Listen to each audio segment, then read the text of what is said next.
वास्तविक नेताहरू आफ्नो जनताको स्वतन्त्रताको लागि सबै कुराहरू त्याग गर्छन्। यो भनाइ हो महान योद्धा नेल्सन मण्डेलाको। विभिन्न सत्य तथ्य खोजमूलक र लुकाइएको इतिहासहरूलाई उजागर गर्नको निम्ति खोलिएको यस अस्तित्वको खोज अनलाइन टिभीमा सम्पूर्ण दर्शक महानुभावहरूलाई म सर्वप्रथम हार्दिक स्वागत गर्न चाहन्छु। म कार्यक्रम प्रस्तुता सिनारा र केही समय अगाडिदेखि हामीले हाम्रो कार्यक्रममा विभिन्न राजनीतिक व्यक्तिहरूलाई उपस्थित गराएर हाम्रो भलाकुसारीहरूलाई अघि बढाइरहेको छौँ र यसै क्रममा आज हाम्रो कार्यक्रममा उपस्थित हुनुहुन्छ मङ्गोल नेसनल अर्गनाइजेसन जिल्ला सभा ओखलढुङ्गाको अध्यक्ष बजेन्द्र अम्बुले राईज्यू र उहाँलाई हामी समसामयिक विषयमा भलाकुसारी गर्नेछौँ र सर्वप्रथम म उहाँलाई हाम्रो कार्यक्रममा स्वागत गर्न चाहन्छु। स्वागत छ हजुरलाई। जय मङ्गोल। हजुर, मङ्गोल र मूलवासी शब्द कहाँबाट के कसरी सुन्नुभयो? मङ्गोल र मूलवासी भन्ने शब्द चाहिँ फर्स्ट अफ अलमा चाहिँ म युग पुरुष, अमर, महान पुरुष, फाउन्डर प्रेसिडेन्ट डाक्टर गोपाल गुरुङको पर्चा, अपिल र पम्पलेटबाट मैले पाएको हुँ। यो पर्चा पम्पलेटमा मैले के पाएँ भन्दाखेरि लोकतन्त्र, धर्मनिरपेक्ष, प्रान्तीय सरकार भन्ने शब्द चाहिँ मेरो मुटुमै बास बस्यो र त्यो दिन म निदाउन समेत सकिनँ। म त यस्तो रहेछु, म यो भूमिको मालिक रहेछु भन्ने कुरा डाक्टर गोपाल गुरुङको त्यही पर्चा पम्पलेटबाट मैले पाएँ र त्यसमा पनि के लेख्नु भएको छ भन्दाखेरि मेरो राजनैतिक लडाइँ भनेको आफ्नै मुलुकमा हिन्दू आर्यन बाहुन छेत्रीको वर्णभेदी नीतिको विरुद्धको लडाइँ हो र यो लडाइँमा बलिदान हुन परे पनि म हस्कन्न डाक्टर गोपाल गुरुङ भनेर भन्नुभएको छ। मेरो राजनीतिक लडाइँ भनेको आफ्नै मुलुकमा वर्णभेदी र साम्प्रदायिक विरुद्धको लडाइँ हो भनेर भन्नुभएको र अबको यो संविधानमा 80% अहिन्दू मूलवासी मङ्गोलहरूलाई 80% अहिन्दू मूलवासी मङ्गोल भनेर संविधानको प्रस्तावनामा नै उल्लेख गर्नुपर्छ भन्ने शब्द मैले जहाँबाट पाएँ त्यसपछि म प्रेरित भएर डाक्टर गोपाल गुरुङको महान विचारमा म प्रेरणा भएर अगाडि बढिरहेको छु। आज पनि सङ्गठनलाई म अगाडि बढाउने मेरो जमर्को एकदमै जोस जागरण युवा पुस्ता न्यू जेनेरेसनलाई अगाडि बढाइरहेको छु। पत्रकार महोदय। हजुर, त्यस लगत्तै सङ्गठनमा आबद्ध हुनुभयो कि? त्यो साथसाथै जब म त्यो शिक्षाको विषयलाई आफूले त्यहाँ बिहेको भावपूर्ण लुकेका कुराहरू बुझेँ नि, त्यसपछि जब म झापामा आए पछाडि 2068 साल, यो जेठको कुरा हो, म 2068 साल जेठको चाहिँ 14 गतेको दिन साधारण सदस्य लिएर काम गरि नै रहेको छु। हजुर, 2068 सालदेखि चाहिँ लगातार सङ्गठनमा कार्यरत हुनुहुन्छ हैन? हजुर। कुन तहदेखि चाहिँ राजनीति सुरु गर्नुभयो? मेरो राजनीति त कुन तहदेखि भनौँ, यो एउटा आश्चर्य र अचम्म अनि उरात लाग्दो छ। हेर्नुहोस्, मेरो खानदानमा, मेरो परिवारमा राजनीति गर्ने नगर्ने भन्ने विषयमा मैले त्यस बेला आफू प्रस्तुत हुन पनि सकेको थिइनँ। त्यो बेला मैले जब डाक्टर गोपाल गुरुङको लेख र रचनाहरू पाएँ त्यसलाई मैले शिरधार्य गरेँ कि चोमलुङ्ग जस्तो विश्वको एउटा अविस्मरणीय त्यो किरण जस्तै मैले पाएँ र त्यसपछि मैले आफैसँग एउटा प्रश्नको विचारोपण गरेँ। मेरो खानदानमा मेरो पुर्खाले राजनीति गर्यो गरेन भनेर मैले आलोचना गरेँ। त्यसमा चाहिँ मेरो जुजु बाजेले एउटा राजनीतिक भनौँ या एउटा समाजसेवा भनौँ राजनीतिक त पक्कै पनि होइन, समाजसेवा चाहिँ गर्नुभएको रहेछ। मतलब त्यस बेला चाहिँ दोहोरे भन्दो रहेछ क्या। दोहोरे भनेको चाहिँ हालको सचिव रहेछ, हेर्नुहोस् है। त्यस बेला चाहिँ पञ्चायतकाल रहेछ। त्यो पञ्चायतकालको जुन जिम्बल मुखिया हुन्छ त्यो कुरा त पत्रकार महोदयले पनि सुन्नुभएकै होला होइन, यथावतै होला, सर्वविदितै होला। त्यो समय चाहिँ मेरो त्यो जुजु बाजे उहाँले चाहिँ दोहोरे काम गरेर आउनुभएको मैले सुनेको थिएँ कि। र त्यस पछाडिको जुन अनुसन्धान गरे हाम्रो पुर्खाहरू, हाम्रो बाबुबाजेहरू, त्यस्ता राजनीतिकमा ज्ञान थिएन होइन। मेरो बाजे त झन् तपाईँको तुहुरो जीवन बिताउनु भएको र मेरो बाजेले पनि मलाई एकदमै गम्भीर भावनाको दुःख व्यस्तताहरू चाहिँ मलाई पोख्नु भएको थियो। त्यो मैले एकदमै नजिकबाट देखाउन सकेँ। त्यसपछि ममा पनि एक प्रकारको म यस्तो रहेछु भन्ने भावना बोकेर क्रान्तिकारी रूपले अगाडि बढिरहेको थिएँ। बाजेले भन्नुहुन्थ्यो, हेर नाति, म टुरो थिएँ, म टुरो हुँदाखेरि चाहिँ मलाई सबैले हेप्थे। त्यस बेला पनि अब हिन्दू आर्यवादको चाहिँ अब जालो थियो। त्यही मार्फत मेरो बाजेले धेरै दुःख गर्नुभएको कुरा मलाई बार बार सुनाउनुहुन्थ्यो।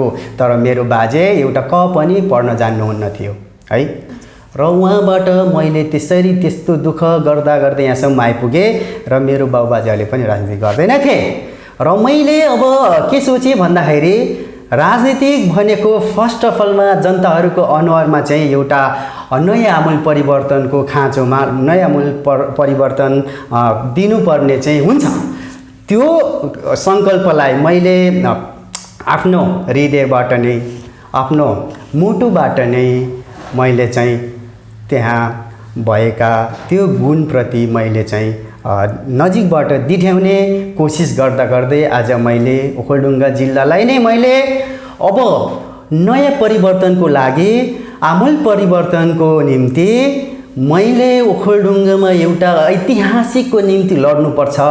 अब हाम्रो फाउन्डर प्रेसिडेन्ट डाक्टर गोपाल गुरुङले त विश्व कीर्तिमान नै कायम गर्नुभएको छ भने मैले उहाँले गर्नुभएको कृतिमाथि मैले पनि आफ्नो मेरो प्यारो ओखलढुङ्गाको गाउँपाखामा त यो राजनीतिकलाई मैले दोहोऱ्याउनै पर्छ।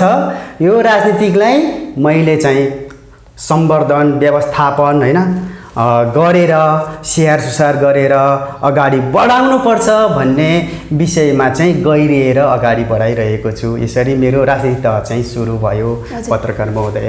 हजुर, अनि मङ्गोल नेसनल अर्गनाइजेसनमा आबद्ध हुनुभन्दा पनि अघि कुनै अन्य राजनीतिक दलमा आबद्ध हुनुहुन्थ्यो कि? हेर्नुहोस्, यो प्रश्नमाथि चाहिँ मलाई एकदम दुःख लाग्दो कुरा आउँछ। मेरो मन पनि त्यत्तिकै उदासीन छ।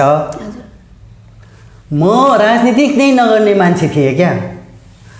म कसरी बुझ्थेँ, मेरो स्टुडेन्ट कालमा, मेरो विद्यार्थी कालमा राजनीतिक नगर्नु, राजनीतिक भनेको फोहोरी खेल हो, political is the dirty game भनेर गुरुहरूले सिकाइन्थ्यो।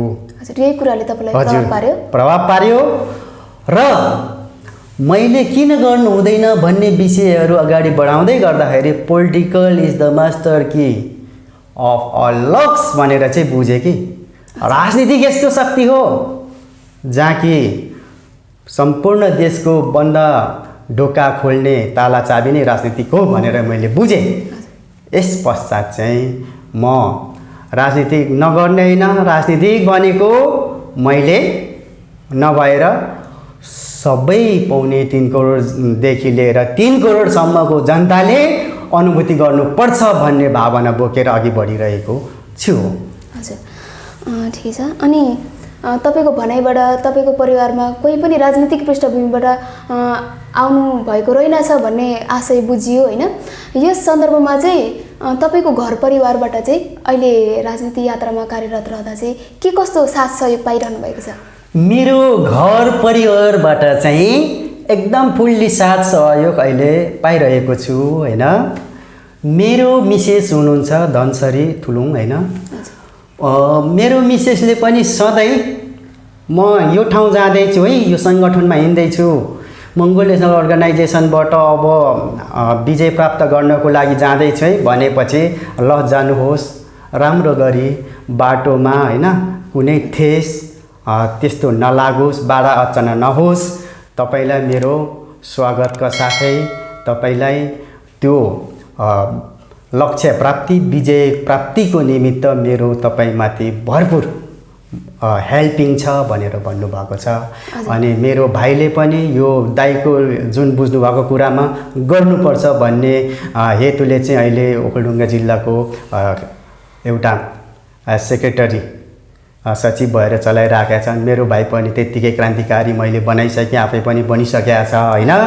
अनि मेरो घर परिवारबाट अलिकति मेरो बाउबाट चाहिँ मलाई दुखेस आयो क्या। के हो भन्दाखेरि मैले जब यो पर्चा, यो अपिल पढेँ, त्यसपछि मेरो मुटु नै कटकटी खायो र म यो नेपाली राजनीतिमा अदेखा सच्चाइ अनि विभिन्न हाम्रो फाउन्डर प्रेसिडेन्ट डाक्टर गोपाल गुरुङले लेख्नुभएको थुप्रै फुटकरहरूका अब बुकहरू छन्, पुस्तक छन् होइन। ती पुस्तकहरू मैले Nepali Nelson Mandela, doctor Gopal Gurung, यामिएनओ मङ्गोल नेसनल अर्गनाइजेसन र यामिएनम्यान मानव अधिकार होइन को निमित्त चाहिँ उहाँले पिएचडी पुस्तक डक्टरेट लेख्नुभएको छ, त्यो अध्ययन गरेँ। अनि भारत र नेपालमा छुवाछुत सृजना भन्ने पुस्तक होइन, त्यो पनि पढेँ। धेरै पुस्तकहरू पढिरहँदाखेरि मेरो बाबाले मलाई के भन्नुहुन्थ्यो भने, हेट यस्तो कुराहरू नपढ भन्यो। किन पढ्दिनँ बाउ, म पढ्ने हो, म त अब क्रान्ति भएर हिँडेँ, तपाईँको छोरा क्रान्तिकारी भयो है भनेर मैले गुटगुस गरिदिन्थेँ। र भए पनि मलाई कति त्यहाँ चाहिँ नि बाउले रोक्ने काम गर्नुभयो। मैले त्यो अध्ययन गर्नु छोडिनँ, नभन्दै त्यो अध्ययन गरेँ र जब म सदस्य प्राप्त गरेँ होइन मङ्गोल नेसनल अर्गनाइजेसन, त्यसपछि चाहिँ जब 2070 साल दोस्रो संविधान सभाको निर्वाचन होइन लोकतान्त्रिक प्रणाली अन्तर्गत हुने दोस्रो संविधान सभाको निर्वाचनमा चाहिँ पूर्व मूल सचिव शान्तिलाल धिमाल दाइले मलाई कल गर्नुभयो। हेलो भाइ, हेलो भने, तपाईँ आउनु पर्यो दाइ, के विशेषमा आउँ भनेको, तपाईँले ओखलढुङ्गाबाट चाहिँ क्षेत्र नम्बर 2बाट उम्मेदवारी पाउनुभयो भन्नुभयो क्या। मलाई एकदमै खुसीले मेरो शरीर नै यसरी यस्तो फुर्ती भयो कि, अनि ल ठिक छ दाइ, ओके भनेर मैले सहजै स्वीकार दिएर म फेरि आफ्नो ओखलढुङ्गाको निमित्त बाउलाई फोन गरेँ। बाउ, तपाईँले मलाई जहाँसम्म रोक्ने बाचा गर्नुभएको थियो, तर मैले तपाईँको कुरालाई अस्वीकार गर्दै म त यो मङ्गोल नेसनल अर्गनाइजेसनबाट ओखलढुङ्गाबाट उम्मेदवारी समेत पाउँछु भनेर तपाईँलाई त मैले हेक्का गरेकै थिएँ। तपाईँप्रति त मैले यो आवाज उठाएकै थिएँ, तर तपाईँले मलाई विश्वास गर्नुहुन्न थियो। जहाँसम्म अझै पनि त्यस बेला मेरो मिसेसले पनि बुझेको थिएन यो कुरा। है बढी फुर्ती नगर नै हौ, के बोलेको भन्थ्यो कि मलाई।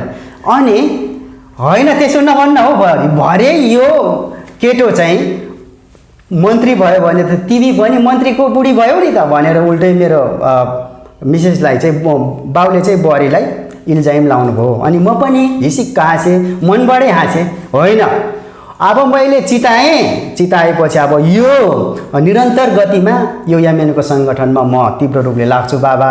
तर अहिले म बोले तपाईँसँग, तपाईँले मेरो विश्वास गर्नुहुन्न, तर त्यो दिनमा मात्रै तपाईँले विश्वास गर्नुहुन्छ भने त्यतिमै उहाँ र मेरो संवाद छुट्यो।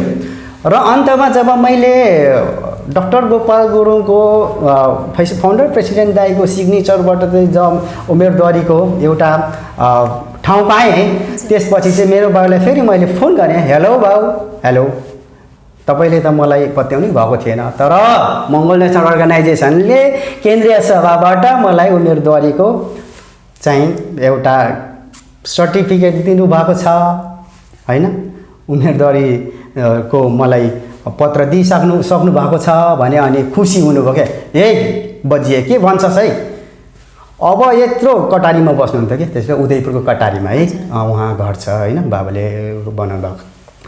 उहाँ बसेर हाम्रो त्यसरी संवाद भयो।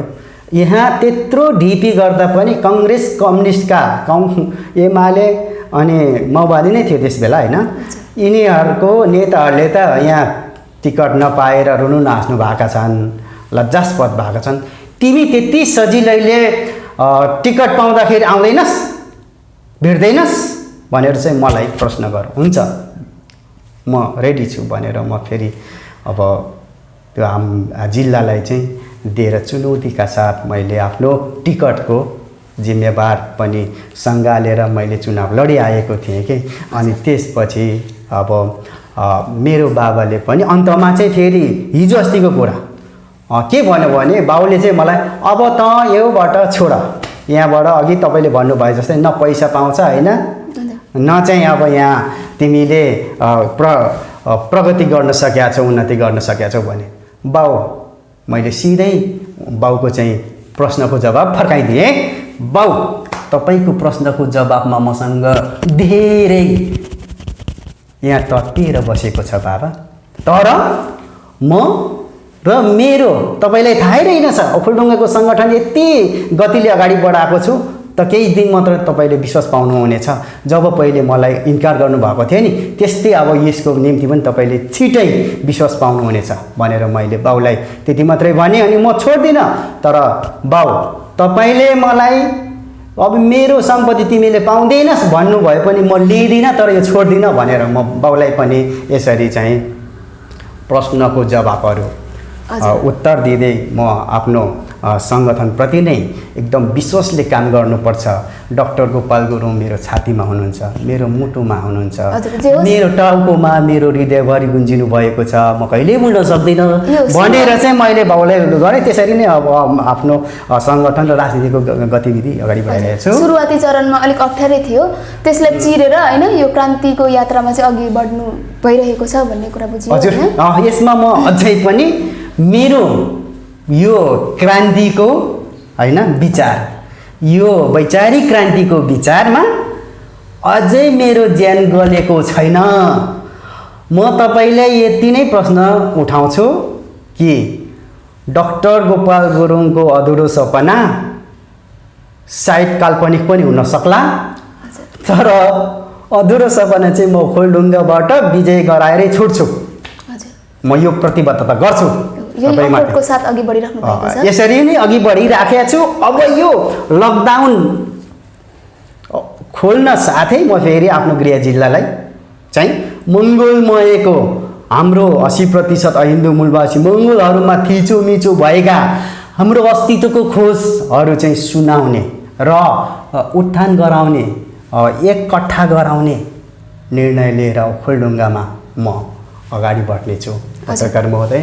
हजुर, तपाईँ ओखलढुङ्गा जिल्ला सभा अध्यक्ष हुनुहुन्छ होइन? हजुर। तर बसाइ चाहिँ अहिले तपाईँको झापामा छ होइन? अनि यस्तो अवस्थामा चाहिँ साङ्गठनिक गतिविधिलाई चाहिँ के कसरी अघि बढाइरहनु भएको छ? यो विषयमा यो समयमा चाहिँ मैले हाम्रो कार्यकर्ताहरू, अब गाउँपालिकाको कार्यकर्ता भए होइन, वार्ड कार्यालयका कार्यकर्ताहरू भए, अनि टोल कार्यालयका होइन, उहाँहरूमा चाहिँ कस्तो सम्बन्ध मेरो र कसरी अगाडि बढाएको छु भनेदेखि अहिले यो लकडाउनको जुन आक्रान्तले गर्दाखेरि, यो कोरोना कोभिड-19 को आक्रान्तले गर्दाखेरि चाहिँ म मोबाइलबाट होइन, विभिन्न फेसबुक होइन, अनि यही कुराबाट सेयरिङ गर्दै हाम्रो एमएनको विशेष त्यस्तो यसरी बढाउनु पर्छ।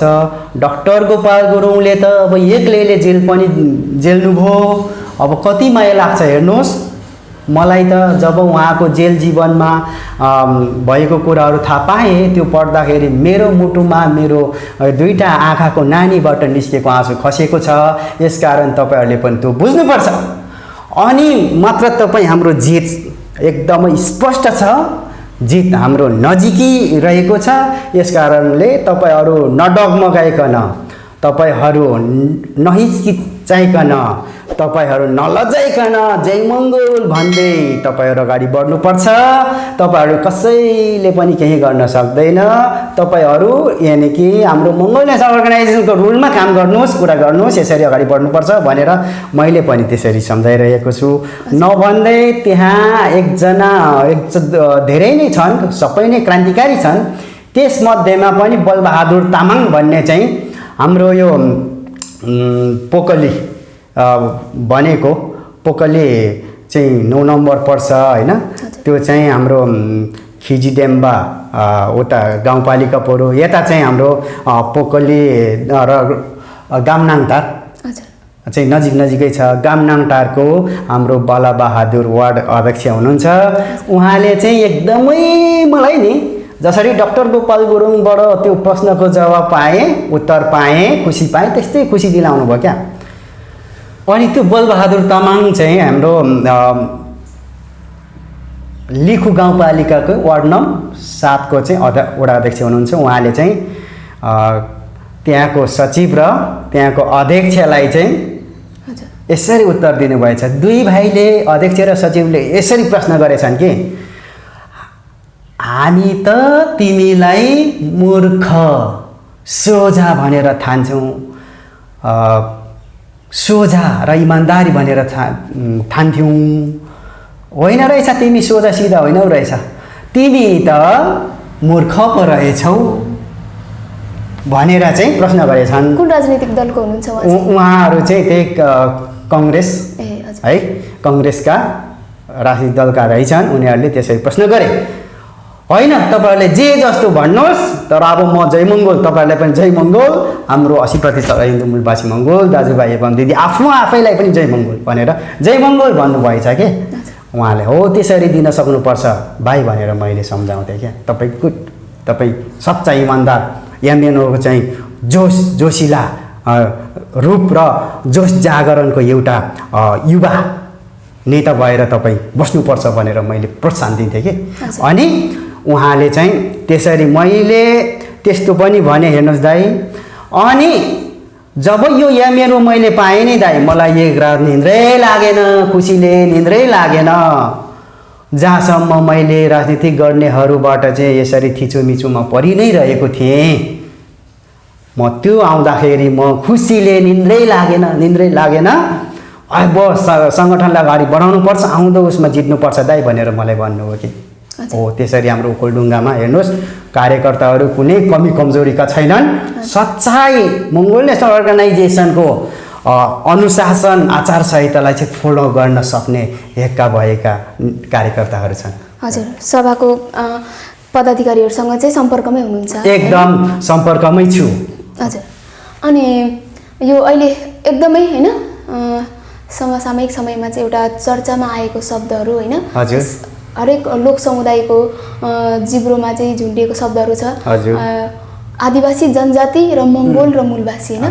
तपाईँहरू मङ्गोल नेसनल अर्गनाइजेसनको कार्यकर्ताहरू चाहिँ मङ्गोल र मूलवासी भनेर आफूलाई दाबी गर्नुहुन्छ होइन।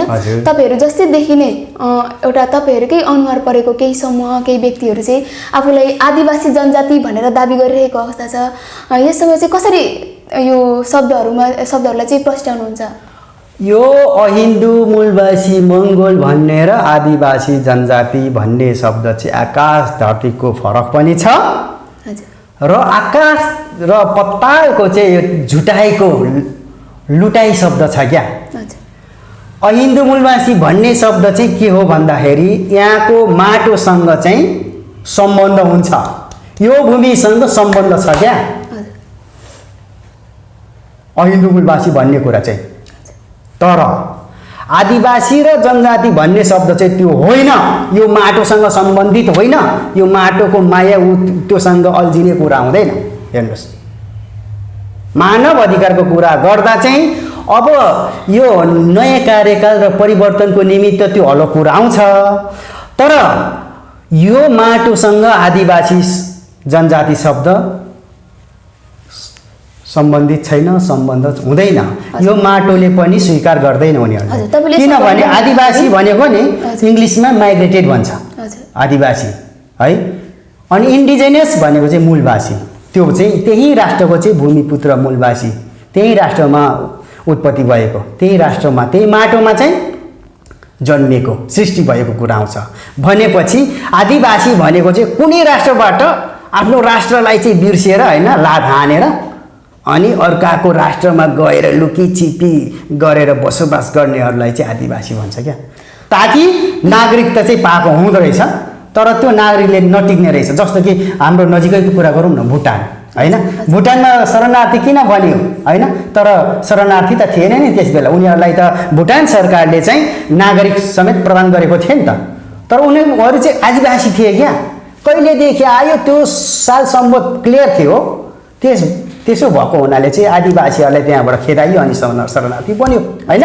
अनि जनजाति भनेको चाहिँ जनजातिको शब्द त तपाईँको नोमेर अथवा जिप्सी भनेको चाहिँ घुमन्ते फिरन्ते क्या।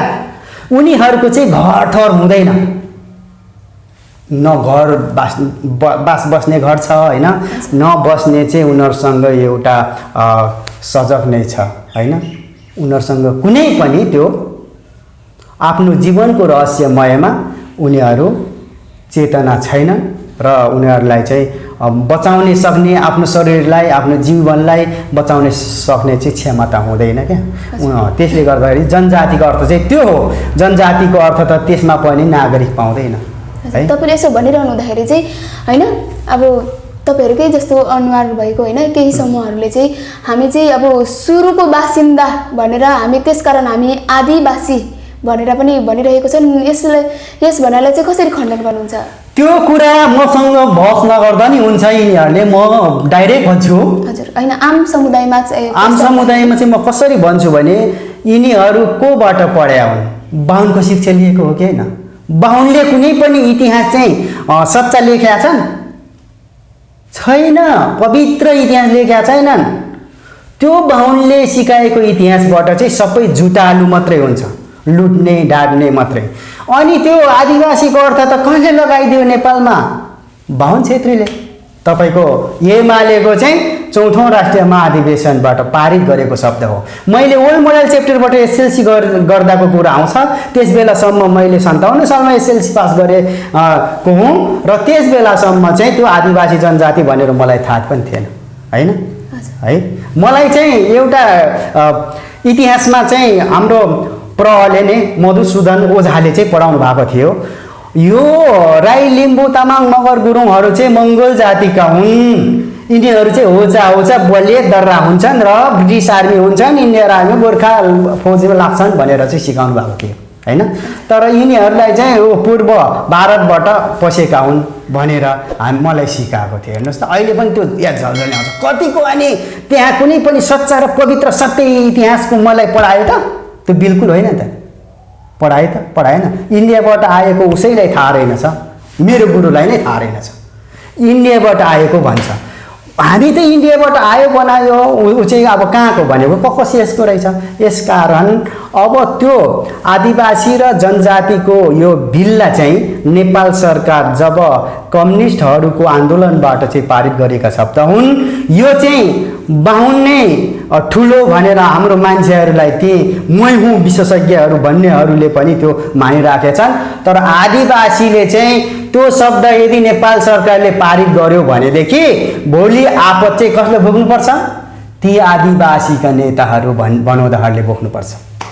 तपाईँको विचारमा चाहिँ वास्तविक तपाईँको अध्ययनबाट चाहिँ यो वास्तविक आदिवासी जनजाति चाहिँ को हुन् र मङ्गोल र मूलवासीहरू चाहिँ को हुन्? मङ्गोल र मूलवासी भनेको चाहिँ नेपालमा रहेका बाहुन छेत्री बाहेक, ती बाहुन छेत्री अनि जनजाति बाहेकका चाहिँ सबै 80% हिन्दू मूलवासी मङ्गोल हुन् होइन। त्यसमा 20% बाहुन छेत्रीहरू चाहिँ हिन्दू आर्यन हुन्, उनीहरू आदिवासी हुन्। किन आदिवासी भनेपछि चाहिँ सन् 1495 र 1559 मा नेपाल भित्रेको प्रमाण मसँग छ। यसकारण यिनीहरू चाहिँ आदिवासी हुन् होइन। अनि 80% यिनी बाहेक 80% हिन्दू मूलवासी मङ्गोलहरू चाहिँ सबै अब राई लिम्बू तामाङ मगरदेखि लिएर चेबे पौडेल होइन, धिमाल थारू, अब हायु पहरी, सुरेल, भुजेल होइन, नेवर, मगर सबै चाहिँ। अनि हाम्रो नेपालमा अब बाहुनले चाहिँ एउटा दलितमा पुर्याइदियो। बाहुनको त्यो अत्याचारको शब्दबाट दमाई कामी भनेर भन्यो होइन। तर दमाई र कामी भन्नु चाहिँ मलाई कस्तो लाग्छ भने एउटा विज्ञान हो, विज्ञान। हेर्नुहोस्, दमाईले अब शरीरको चाहिँ सुन्दरता कायम गर्ने भनेको वैज्ञानिक होइन, आविष्कारक होइन। उहाँहरू त्यस्तो सम्मानका व्यक्ति हुन्थ्यो।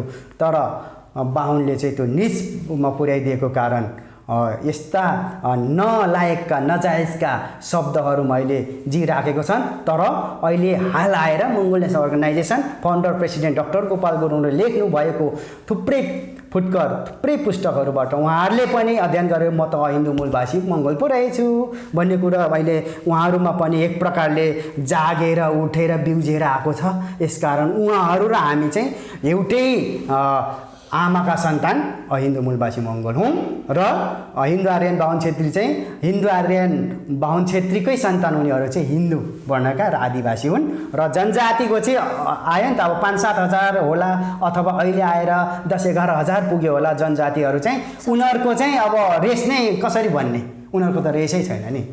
अब हो त्यस्ता मान्छेहरूले न आफ्नो जीवन बचाउन सक्छ न चाहिँ कुनै पनि अमरता कायम गर्न सक्छ होइन कुनै नयाँ कीर्तिमानहरूको खेलमा उनीहरूले त्यो भाग लिन पनि पाउँदैन उनीहरूको नाम निशानै रहँदैन कि एउटा मान्छे जस्तो मात्रै देखिने हो होइन मान्छे त हो तर यिनीहरू चाहिँ आदिवासी जनजाति आदिवासी भनेको त अर्को अघि नै मैले भने जनजातिको चाहिँ त्यो नागरिकता पनि हुँदैन उसको सरकार भनेको चाहिँ कसरी पेट पाल्ने होइन भोक पेट कसरी कटाउने होइन त्यो मात्रै हुन्छ।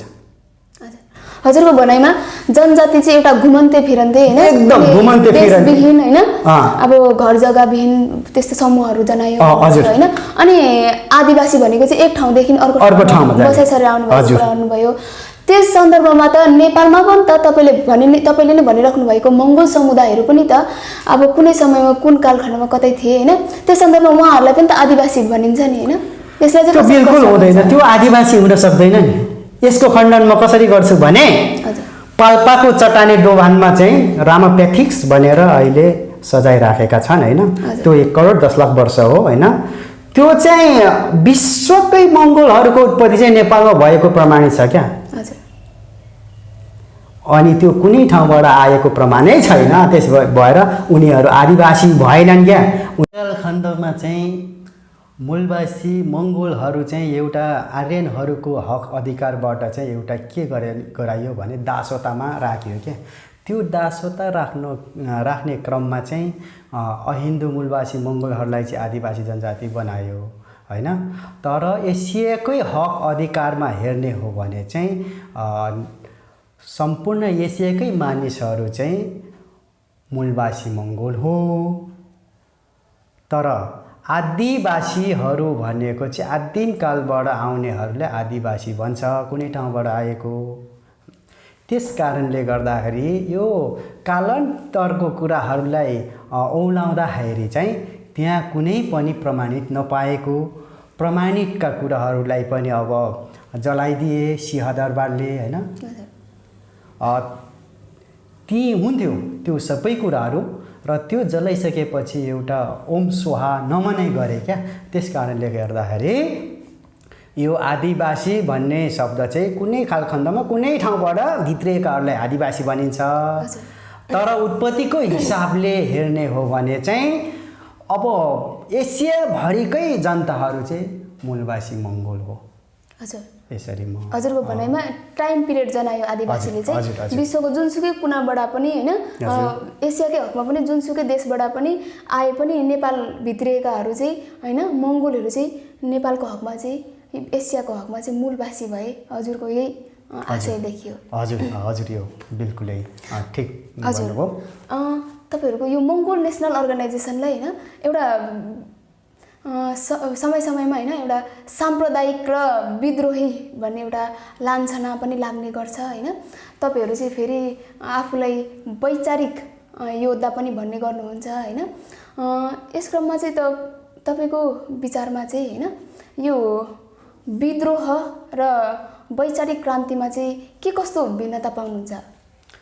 यस विषयमा चाहिँ म कसरी भिन्नता पाउँछु भने विद्रोह पनि भन्छन् साम्प्रदायिक पनि भन्छन् होइन अनि वैचारिक युद्ध पनि भन्छन् तर म यसलाई कसरी परिभाषित गर्छु भने होइन यो मातृभूमिको शान्तिपूर्णको युद्ध भूमिको रणनीतिमा चाहिँ तपाईको वैचारिक भन्ने शब्द चाहिँ शान्ति र नम्रतापूर्णले अगाडि बढ्ने हो। विद्रोह भनेको चाहिँ क्षणिकको लागि चाहिँ त्यो हुल्डल्ल मचाउने क्या ढुङ्गा मुढा आतङ्क गर्ने क्या हजुर है त्यसलाई चाहिँ विद्रोह भनेर म यसको भिन्नता छुटाउँछु। हजुर अनि साम्प्रदायिक भन्छ नि त, हजुर साम्प्रदायिकको अर्थ त बुझेकै रहेनछन् नि हौ जनताहरूले त। साम्प्रदायिकको परिभाषा नै कस्तो हो भने जो व्यक्तिले आफ्नो भावना आफ्नो निजी रूपले चाहिँ अरूलाई एउटा गुलामी बनाउन चाहन्छ, उसकै भाषा उसकै रीतिरिवाज उसकै संस्कृतिमा उसले कायम गर्न सक्छ, उसले कायम गर्न लागि पर्छ भने त्यो चाहिँ साम्प्रदायिक भन्छ। हजुर अनि जुन अघि आयो नि त्यही विषय आउँछ फेरि यहाँ होइन, त्यो विद्रोह र वैचारिक क्रान्ति हो। अघि नै मैले भने नि वैचारिक क्रान्ति भनेको चाहिँ नम्रतापूर्वक होइन, निर्धक्क बोल्ने होइन, लेख्ने त्यो पढ्छ। अनि त्यसलाई शान्तिपूर्णको वैचारिक क्रान्ति भन्छ होइन। अनि यो विद्रोहको चाहिँ कस्तो भनेको एक प्रकारको चाहिँ अघि पनि मैले भने हुलडङ्ग मचाउने होइन, क्षणिकको लागि त्यो वंश नमहुनलाई मात्रै हो। त्यो हजुरको विचारमा चाहिँ यो विद्रोह र वैचारिक क्रान्तिमा चाहिँ कुन चाहिँ बढी शक्तिशाली देख्नुहुन्छ? बिल्कुलै वैचारिक चाहिँ शक्तिशाली हुन्छ। हजुर यसलाई एउटा पुरै एउटा तपाईँले चाहिँ एउटा दृढ अठोटको साथ भन्नुहुन्छ? यस, म यो दृढ अठोटका साथ एउटा प्रतिबद्ध नै गर्छु। हजुर थोरै प्रसङ्ग बदलौँ होइन। हजुर हामीले यो राजनीतिक समसामयिक विषयमा भलाकुसारी गऱ्यौँ। तपाईँ त एउटा साहित्यतर्फ पनि रुचि राख्नुहुन्छ भन्ने कुरा सुनियो होइन। त्यस्तो केही साहित्यिक रचनाहरू आज तयार पारेर ल्याउनु भएको छ भने सम्पूर्ण दर्शक महानुभावहरूलाई हाम्रो यसै कार्यक्रम मार्फत होइन सम्पूर्णलाई अब त्यो रचना सुनाइदिनुहोस् न। हुन्छ, धन्यवाद। मेरो विद्यार्थी जीवनकालदेखि नै म एक प्रकारले चाहिँ अब केही त गर्नुपर्छ भनेर सोचिरहँदाखेरि जब मेरो वैवाहिक सम्बन्ध जुट्यो त्यो ताकदेखि नै मैले रचनाहरू त लेख्दै पनि आएको छु। म जहाँ जे काम गर्छु नि तुरुन्त मलाई रचना आयो भने तुरुन्त लेख्नुपर्ने भन्ने भावना पनि बोकेर हिँडेको र ल्याएको छु। हुन्छ, यहाँले त्यो रचनाप्रति चाहिँ एउटा आस्था राख्नुभयो। म मेरो रचनालाई मेरो लयबाट होइन गीतमा लेखेको छु होइन। हजुर ल्याएको छु। त्यो चाहिँ म सम्पूर्ण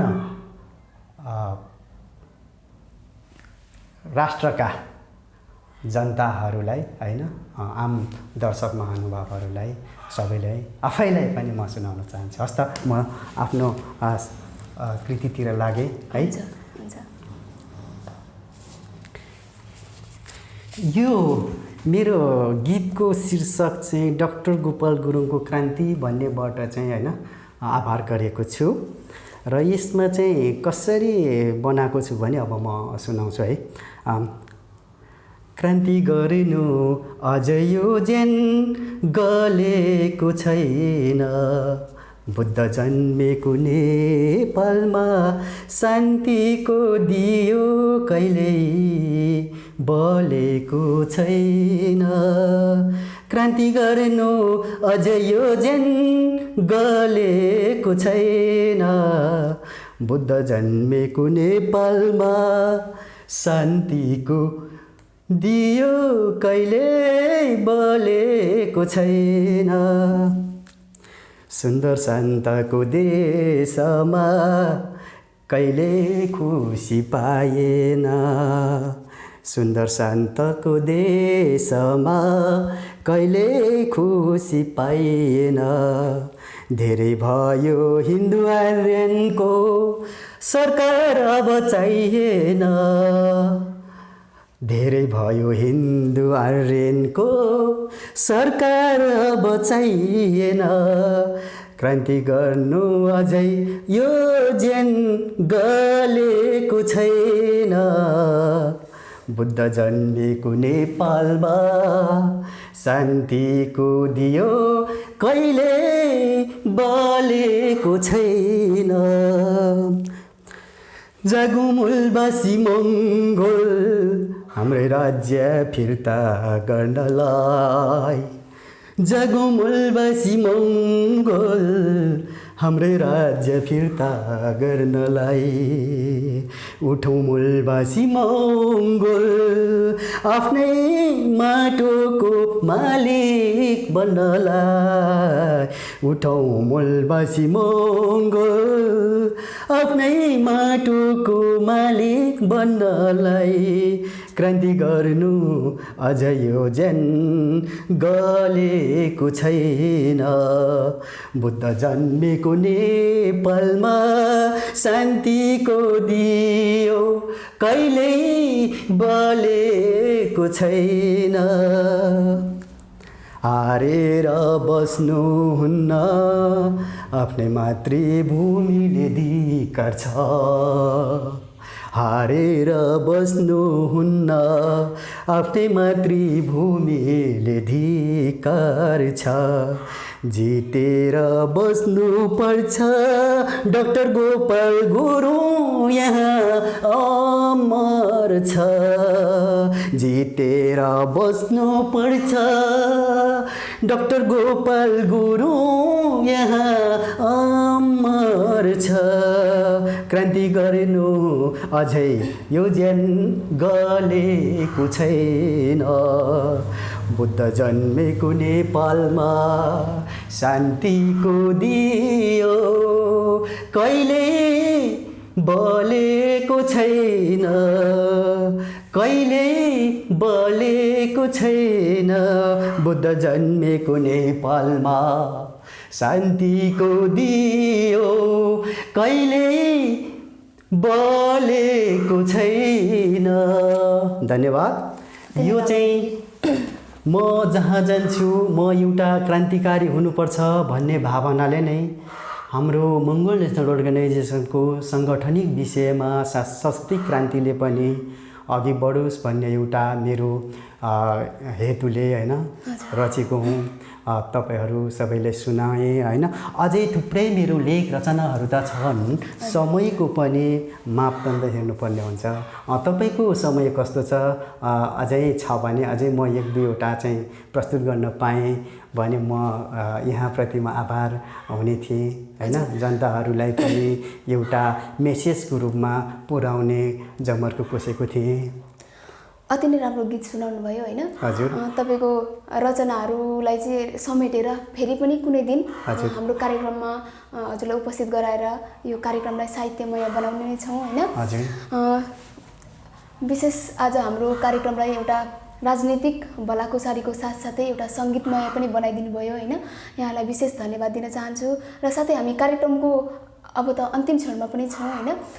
अन्त्यमा हाम्रो कार्यक्रम हेरेर बस्नुहुने सम्पूर्ण दर्शक महानुभावहरूलाई हाम्रो कार्यक्रम मार्फत कस्तो सन्देश दिन चाहनुहुन्छ? म सम्पूर्ण दर्शकवृन्द महानुभावहरूलाई के सल्लाह र समाचार सम्प्रेषण गर्ने विषयमा म उहाँलाई के भन्छु भने हारेर बस्नु हुँदैन हैन। लोकतन्त्र आइसकेको छ। लोकतन्त्रको कुरा डाक्टर गोपाल गुरुङले जन्माउनु भएको हो हैन। यसलाई प्यार गरेर अगाडि बढाउनुपर्छ। लोकतन्त्रलाई कहिले पनि मास्नु हुँदैन भन्ने र आफ्नो अधिकारलाई चाहिँ अगाडि बढाउनु पर्ने, आफू जिउँदो लासरी नबाच्नु पर्ने, आफू चाहिँ स्वतन्त्रपूर्वक बाँच्ने र हाँस्ने मौका ल्याउनुपर्छ। आमूल परिवर्तनको खाँचोमा सबैको एकजुट हुनुपर्छ भन्ने म यहाँ मार्फत सम्प्रेषण गर्न चाहन्छु। हाम्रो कार्यक्रममा समय दिनुभयो, यहाँलाई विशेष धन्यवाद दिन चाहन्छु। धन्यवाद। यस्तै सत्य तथ्य खोजमूलक र लुकाइएको इतिहासलाई उजागर गर्ने यस अस्तित्वको खोज अनलाइन टिभी हेरेर बस्नुहुने सम्पूर्ण दर्शक महानुभावहरूलाई विशेष धन्यवाद दिन चाहन्छु र हाम्रो कार्यक्रमलाई यसरी नै निरन्तर रूपमा हेरिदिनु हुनको निम्ति पनि अनुरोध गर्दै